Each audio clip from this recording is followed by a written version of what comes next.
Hello my dear students, एक बार फिर से आपके अपने YouTube channel online chemistry with Atal Patidar में मैं आपका बहुत बहुत वेलकम करता हूं। प्रीवियस वीडियो में हमने जिनोन ऑक्साइड्स के बारे में पढ़ा था, जिनोन ऑक्सीजन कंपाउंड्स के बारे में बहुत ही बढ़िया तरीके से डिस्कस किया था। प्रिपरेशन, प्रॉपर्टीज और साथ में स्ट्रक्चर्स भी हमने वहां पर देखी थी। ठीक है, तो इंपॉर्टेंट वीडियो था प्रीवियस वीडियो भी, अगर नहीं देखा है आपने तो डिस्क्रिप्शन बॉक्स में लिंक गिवन है। ठीक है, चलिए आज हम पढ़ने वाले हैं यूजेस ऑफ नोबल गैसेस। ठीक है, यूजेस ऑफ नोबल गैसेस जो कि आपकी एनसीईआरटी का जो पी ब्लॉक एलिमेंट है उसका लास्ट टॉपिक है ना। इसके बाद जो पी ब्लॉक एलिमेंट है वो चैप्टर जो है वो जो यूनिट है फिनिश हो जाएगी। ठीक है, तो लास्ट वीडियो रहेगा पी ब्लॉक एलिमेंट का। ठीक है, यूजेस ऑफ नोबल गैसेस। चलिए, तो सबसे पहले आती है हीलियम। हीलियम का क्या यूज है देख लेते हैं। It is used for the treatment of asthma and other breathing problems. ठीक है, इसका यूज, हीलियम का यूज कहां किया जाता है? अस्थमा के ट्रीटमेंट के लिए और साथ में जो दूसरी ब्रीथिंग प्रॉब्लम्स होती हैं, है ना, ब्रीथिंग से रिलेटेड जो प्रॉब्लम्स होती है, डिसीजेज होती हैं, उनके ट्रीटमेंट के लिए भी हीलियम जो गैस है उसका यूज किया जाता है। नेक्स्ट है, because of its lightness it is used in filling balloons and aeroplane tyres. ठीक है, ये बहुत ज्यादा हल्की होती है ना, तो इसकी लाइटनेस के कारण इसका यूज कहाँ किया जाता है? गुब्बारों में भरने के लिए, है ना, बलून्स को फिल करने के लिए, और साथ में एरोप्लेन के टायर्स में भी इसका यूज किया जाता है। एरोप्लेन के जो टायर्स होते हैं वहां पर भी इसका यूज किया जाता है। क्यों? क्योंकि ये एक लाइट गैस है, हल्की गैस है। ठीक है, चलिए नेक्स्ट है, a mixture of helium and oxygen is used by sea divers. ठीक है, जो सी डाइवर्स होते हैं, है ना, हिंदी में गोताखोर कहते हैं, समुद्र के अंदर जाते हैं रिसर्चर्स जो होते हैं, वो अपने ऑक्सीजन सिलेंडर में, है ना, जो सिलेंडर होता है उसमें ऑक्सीजन के साथ में हीलियम गैस का यूज करते हैं। पहले हीलियम ऑक्सीजन के साथ में नाइट्रोजन गैस का यूज करते थे, बट नाइट्रोजन जो ब्लड है उसके अंदर बहुत ज्यादा सोल्यूबल हो जाती हैं, और फिर ऊपर आने के बाद में जैसे ही सी लेवल से ऊपर आते हैं तो फिर बहुत ज्यादा पेन होता है, और बबल्स के रूप में जो नाइट्रोजन गैस है वो बाहर होती है। ठीक है, तो यहां पर उस पेन को खत्म करने के लिए यहां पर इसका यूज किया जाता है हीलियम का। ठीक है, हीलियम और ऑक्सीजन सिलेंडर का यूज किया जाता है आजकल। ठीक है, प्रेजेंट के जो डेज है इनमें हीलियम और ऑक्सीजन गैस का यूज किया जाता है, क्योंकि हीलियम इतनी ज्यादा सोल्यूबल नहीं होती है ब्लड के अंदर। ठीक है, चलिए लास्ट लिखा है, liquid helium is used for magnetic resonance imaging. है ना, लिक्विड जो हीलियम है उसका यूज किया जाता है मैग्नेटिक रेजोनेंस इमेजिंग में। सर मैग्नेटिक रेजोनेंस इमेजिंग क्या है?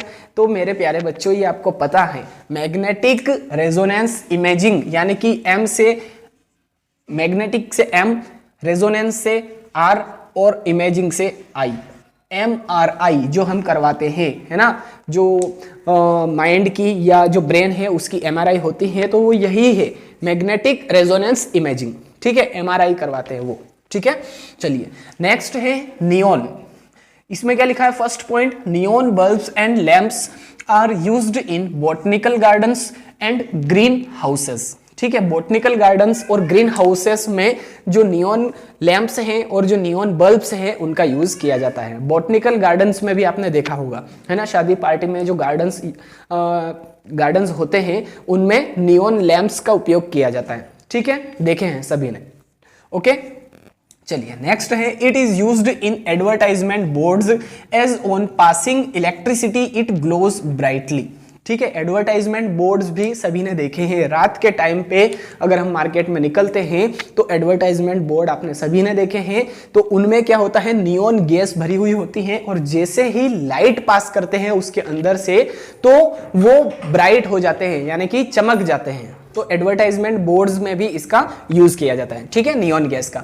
और लास्ट यूज है इसका, it is used in television tubes. ठीक है, टेलीविजन ट्यूब्स में भी नियॉन गैस होती है, और जैसे ही हम लाइट पास करते हैं, इलेक्ट्रिसिटी पास करते हैं, जैसे ही हम स्विच ऑन करते हैं टीवी का, तो जो टीवी है वो ऑन हो जाती है। ठीक है, क्योंकि वहां पर नियॉन गैस होती है, और फिर जो टेलीविजन ट्यूब्स होती हैं वो ब्राइट हो जाती है, चमक जाती है। ठीक है, चलिए नेक्स्ट है ऑर्गन।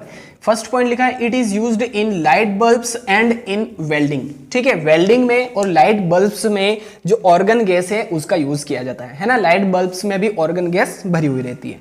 नेक्स्ट है it is used to create an inert atmosphere, है ना, इनर्ट एटमॉस्फेयर को क्रिएट करने के लिए भी जो ऑर्गन गैस है उसका यूज किया जाता है। और अगर आपको याद हो तो ओजोन की प्रिपरेशन मेथड में हमने इनर्ट एटमॉस्फेयर में ही उसका प्रोडक्शन किया था, मैन्युफैक्चर किया था। ठीक है, प्रिपरेशन में इनर्ट एटमॉस्फेयर हमने वहां पर अप्लाई किया था। ठीक है, तो इनर्ट एटमॉस्फेयर का यूज क्यों किया जाता है? क्योंकि आसपास की जो एयर है उसके थ्रू ऑक्सीडेशन ना हो, है ना, तो इसीलिए इनर्ट एटमॉस्फेयर होना चाहिए।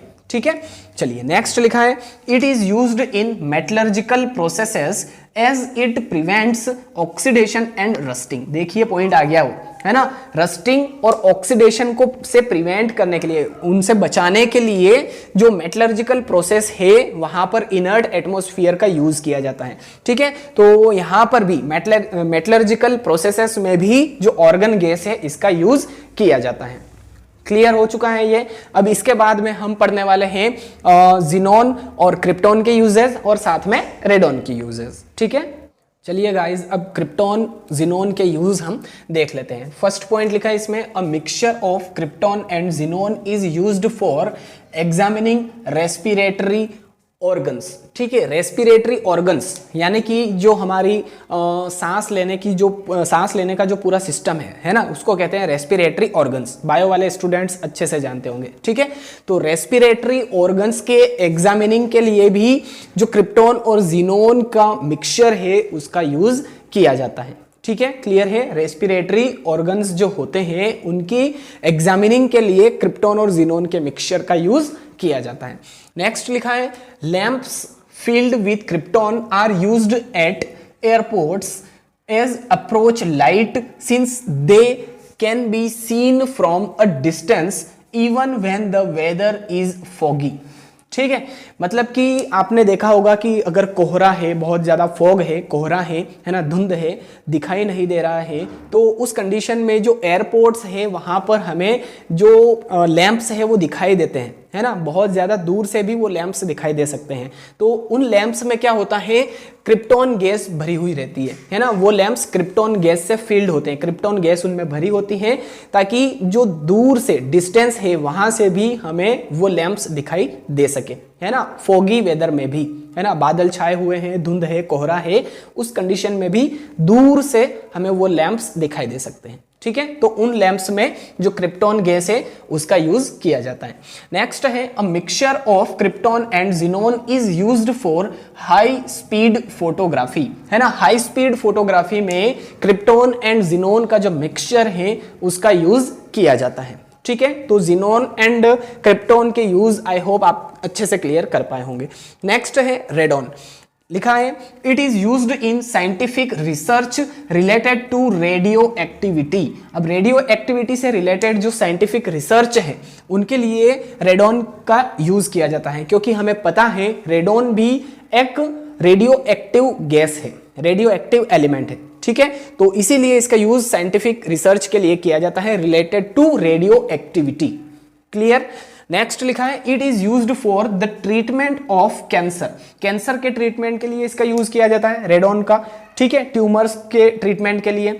चलिए नेक्स्ट है it is useful in earthquake predictions, है ना, अर्थक्वेक प्रेडिक्शंस के लिए ये बहुत ज्यादा यूजफुल है। रेडॉन गैस का यूज अर्थक्वेक प्रेडिक्शन के लिए किया जाता है कि भूकंप कहां पर आ सकता है, तो भूकंप के प्रेडिक्शन के लिए, अर्थक्वेक के प्रेडिक्शंस के लिए जो रेडॉन गैस है उसका यूज किया जाता है। ठीक है, तो आई होप जो नोबल गैसेज है उनके यूजेस आज आपको अच्छे से क्लियर हो चुके हैं।